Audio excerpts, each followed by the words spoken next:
नमस्कार मित्रांनो. आजच्या व्हिडिओमध्ये आपण ऑब्जेक्ट ड्रॉइंगला पेस्टल कलर करण्याआधी काय काळजी घेतली पाहिजे आणि स्केच पेनचा वापर कोणत्या पद्धतीने करायचा, त्यासाठी हा आजचा खूप शॉर्ट व्हिडिओ मी बनवलेला आहे. पण टिप्सही तेवढ्या उपयोगाच्या आहेत. हे आहे आपण काढलेले बादली, मग आणि दुधी या 3 वस्तूंचे वस्तुचित्र.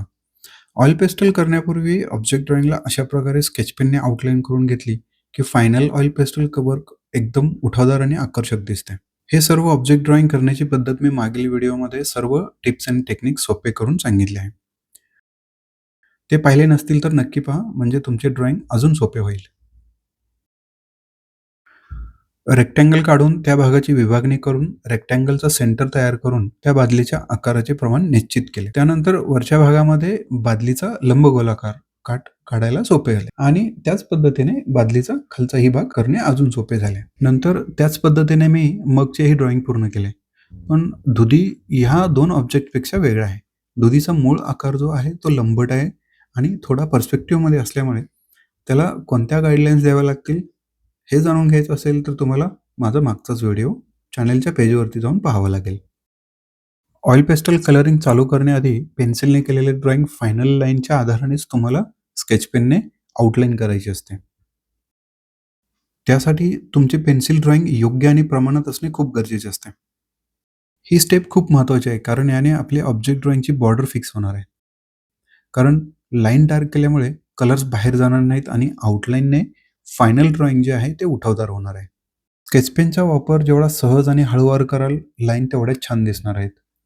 आतापर्यंत मी बऱ्याचदा स्केच पेनचा वापरही केला आहे.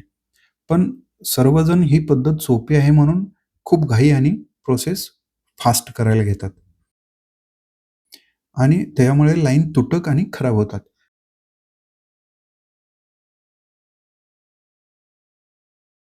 ते कसे ते सांगतो आता. स्केच पेन खूप घट्ट धरून पेपरवरती दाब देऊन ड्रॉइंग करतात. त्यामुळे हा जो पॉइंट आहे तो पसरट होतो आणि मग रेषा नीट होत नाहीत.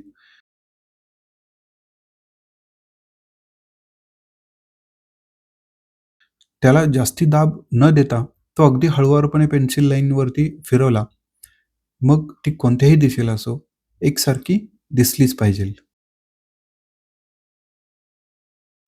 जास्ती दाब दिल्याने पेन एकदम पुढे जातो आणि लाईन वाकडे-तिकडे होते.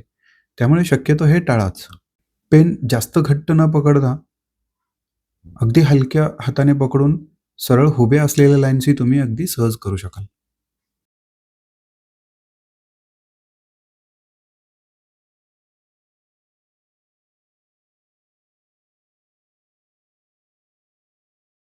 हात उचलत थांबवत केले तर लाईन्स तुटक आणि जाडी-भरडी होणारच. लाईन जी आहे ड्रॉइंगच्या आकाराप्रमाणेच फिरली पाहिजे. तिरकी जरी असली तर त्या दिशेलाच लाईन एकसारखी येणे आवश्यक आहे. एकसारखी लाईन हाताच्या योग्य प्रेशरवरूनच सहज शक्य होते. नाहीतर मग हे असे होऊ शकते.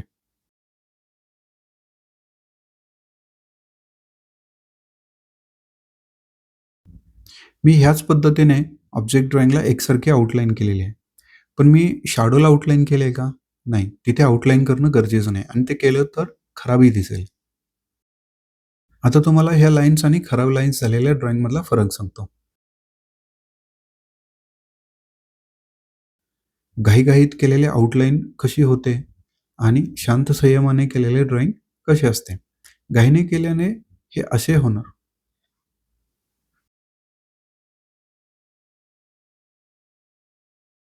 घाई केल्याने हे असे होणार. मी हे मुद्दामून तुम्हाला दाखवण्यासाठी केलेले आहे. लाईन एकसारख्या नसल्याने आणि तुटक लाईन्समुळे संपूर्ण ड्रॉइंग खराब झाले. स्केच पेनला जास्त दाब दिल्याने सगळी गडबड होऊ शकते. जर तुम्हालाही तुमच्या ड्रॉइंगमध्ये लाईन्स क्लीन आणि एकदम नीट हवे असतील, तर तुम्हाला अशा पद्धतीनेच प्रॅक्टिस करणे गरजेचे आहे. यासाठी तुम्हाला अगदी दररोजचे फक्त 10 मिनिटं करून प्रॅक्टिस केली तर खूप झाले. त्यामुळेच तुमचे ड्रॉइंग क्लीन आणि उठावदार दिसणार आहे.